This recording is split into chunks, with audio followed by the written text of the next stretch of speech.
ব্রাহ্মণবাড়িয়ার আশুগঞ্জে জমি বিরোধে রাজনৈতিক মামলার ফাঁদে ব্যবসায়ী, বিপাকে পরিবার। বিস্তারিত দেখুন মুস্তাফিজুর রহমানের প্রতিবেদনে। ব্রাহ্মণবাড়িয়ার আশুগঞ্জ উপজেলার শরীফপুর ইউনিয়নের শরীফপুর গ্রামে জমি সংক্রান্ত বিরোধকে কেন্দ্র করে একটি পরিকল্পিত মামলার অভিযোগ উঠেছে। স্থানীয়দের দাবি, দীর্ঘদিনের ব্যবসায়ী হাজী খুরশিদ আলমকে উদ্দেশ্যপ্রণোদিতভাবে একের পর এক মিথ্যা মামলায় জড়িয়ে কারাগারে পাঠানো হয়েছে। খুরশিদ আলম মরহুম রহিস মিয়ার ছেলে। তিনি দীর্ঘদিন ধরে চট্টগ্রামে ব্যবসা পরিচালনা করছেন। পরিবার ও স্থানীয়দের ভাষ্য, তিনি কখনোই রাজনীতি বা দলীয় কর্মকাণ্ডের সঙ্গে যুক্ত ছিলেন না। স্থানীয় সূত্র জানায়, কয়েক বছর আগে প্রতিবেশী কাউসার মিয়া ও সেলিম মিয়া দুই ভাই সাময়িকভাবে জমি ব্যবহারের অনুমতি নেন। শর্ত ছিল, প্রয়োজন হলে জমি ছেড়ে দিতে হবে। তবে সময়ের সঙ্গে তারা ওই জমি দখলে নেওয়ার চেষ্টা করেন বলে অভিযোগ রয়েছে। অভিযোগ অনুযায়ী ওই দুই ব্যক্তি আগে খুরশিদ আলমের ব্যবসা প্রতিষ্ঠানে কর্মরত ছিলেন। পরে আর্থিক অনিয়মের অভিযোগে চাকরি হারানোর পর থেকেই বিরোধ প্রকাশ্যে আসে। সম্প্রতি খুরশিদ আলম নিজ জমিতে বাউন্ডারি নির্মাণ করতে গেলে তারা বাধা দেন। এরপর থেকেই মামলা পাল্টা মামলার সূত্রপাত হয়।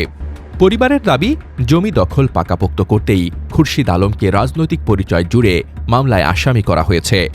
বর্তমানে বয়স ও অসুস্থতায় ভোগা এই ব্যবসায়ী কারাগারে থাকায় শারীরিক ও মানসিকভাবে বিপর্যস্ত বলে জানিয়েছে পরিবার। এ বিষয়ে অভিযুক্ত সেলিম মিয়ার সঙ্গে যোগাযোগ করা হলে তিনি ব্যস্ততার কথা বলে কোনো মন্তব্য না করে ফোন কেটে দেন। এলাকাবাসী ও ভুক্তভোগী পরিবার নিরপেক্ষ তদন্ত, মিথ্যা মামলা প্রত্যাহার এবং জমি সংক্রান্ত বিরোধের সুষ্ঠু আইনি নিষ্পত্তির দাবি জানিয়েছেন। সেলিম কাউসারের ঘর হলো এটা। এ ঘরটা সেলিম কাউসারের থাকার পরে পাড়া প্রতিবেশী হিসাবে ওনাদের বোন ছিল প্রায় 2টা না 3টা। বোন হাত বিয়ে দিতে গিয়ে ওনাদের ঘরের প্রয়োজন দিকে এখন খুরশেদ হাজির কাছে তারা আবেদন করছে, তারা পাশের বিটার একটা ঘর করবে।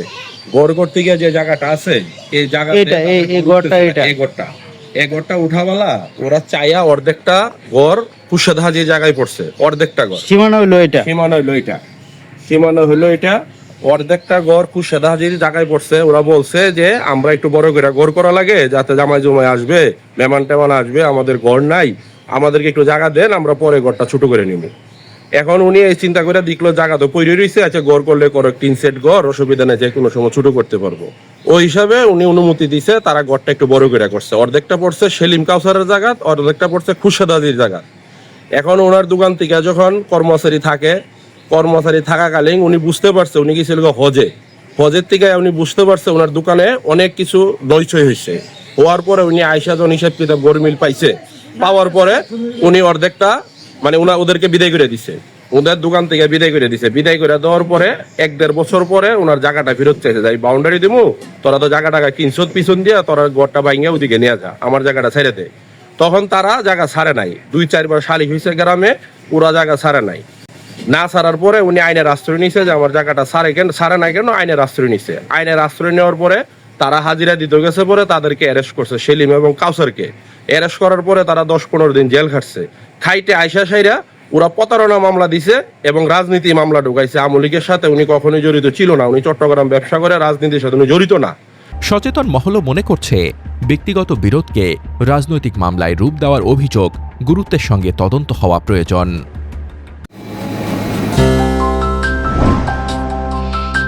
অগ্রযাত্রা প্রতিদিন, নির্ভীক প্রত্যয়ে উজ্জীবিত।